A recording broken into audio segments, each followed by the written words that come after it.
Hi everyone, my name is Emily and I'm the dietitian here at the fitness center. February is National Heart Month, and so I thought this was the perfect time to take a few minutes and talk about cholesterol numbers and which numbers count towards a healthy heart. So typically when you see your doctor on an annual basis, they will check blood work and they'll check a lipid panel. What they're looking for is your total cholesterol, your HDL, LDL, and triglycerides. You might have been wondering, what do these numbers mean and how can I change them? So that's what I would like to talk about today. Your total cholesterol ideally is less than 200. That is considered to be healthy. Now, what is your total cholesterol? This is where we take your triglycerides and divide by 5, and then we add your HDL and your LDL to that number. Some of these components we want to be higher, and some of them we would like to see lower. So the first one I want to touch on is our HDL. For HDL, this is our good cholesterol, and this is actually what we want to see higher. So the higher, the better.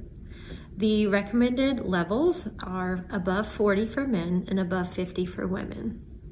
Now, there are certain ways that we can help boost our HDL cholesterol if it is not in a healthy range.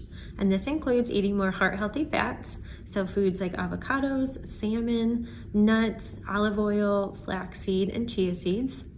Getting regular aerobic exercise, smoking cessation if you are a smoker, and weight loss, especially if you tend to hold excess weight in your abdominal region. Moving on, our LDL cholesterol, this is considered our bad cholesterol. So this number we want to be lower. Ideally below 130 is recommended for healthy individuals and less than 100 if you are someone who has been diagnosed with diabetes or heart disease. There are certain ways that we can lower our LDL cholesterol, and they include eating more fiber, specifically soluble fiber. This is found in fruits, vegetables, and whole grains, specifically in foods like oats, apples, pears, beans, and avocados. Another way that we can lower our LDL cholesterol is by decreasing the amount of saturated fat that we consume. Saturated fat is found in animal products, so this would be our meat and dairy foods.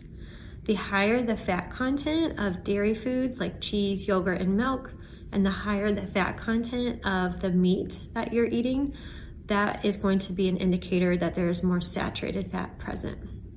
The American Heart Association recommends no more than 13 grams of saturated fat per day. So I do recommend that people choose low-fat or fat-free dairy foods. And then when it comes to meat, choosing options like fish, chicken, turkey, and if you do eat beef or pork, look for the leanest options possible. And lastly, let's talk about triglycerides.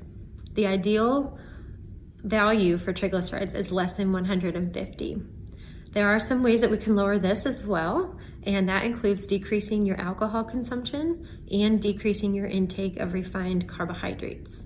So that means things like candy, sweets, desserts, soda, and sweet tea. Those are going to be something we need to really limit or try to avoid. Instead of things like white bread or white rice, we can choose brown rice, quinoa, whole wheat bread, whole grain English muffins. You can get whole wheat tortillas.